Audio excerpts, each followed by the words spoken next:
අද අපි පොඩි අනුකල්පනය ගානක් බලමු කොහොමද මේවා එකක් හදන්නේ කියලා. රයිට් මේ වගේ ගානක් අපිට මතක තියාගන්න පුළුවන්. මතක තියාගන්න කියන්නේ අවබෝධයෙන් අපිට මතක තියාගන්න පුළුවන්. හරය සහ ලවයේ මාත්‍ර සමාන වෙලා තියෙන්නේ.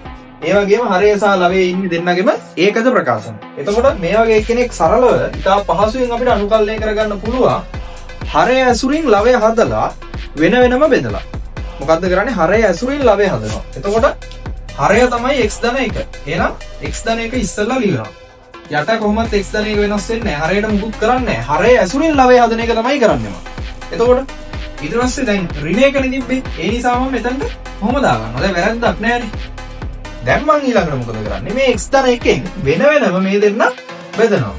එතකොට x ධන 1 x ධන 1ෙන් බෙදුනහම 1යි. මේක මේකෙන් බෙදුනහම 2 යට x ධන 1 කියලා එනවා. x විශේෂයෙන් අනුකලනය කරන්න. දැන් අපිට ඉතාලම සරලයි. අපි දන්නවා නියතයක අනුකලනය එන්නේ නියතේ වතාවක් විචල්ය. මේක අනුකලනය එන්නේ අට එක්කෙනාගේ අවකලනයට හදන්න පුළුවන්. ඒ නිසා 2යි len x ධන 1 ධන c. ඉතින් මේ වගේ ගානක් අපිට ලේසියෙන් මේ ක්‍රමයේ යටතේ හදන්න පුළුවන්. එහෙනම් ඔයාලා මේක මතක තියාගෙන ඉන්න.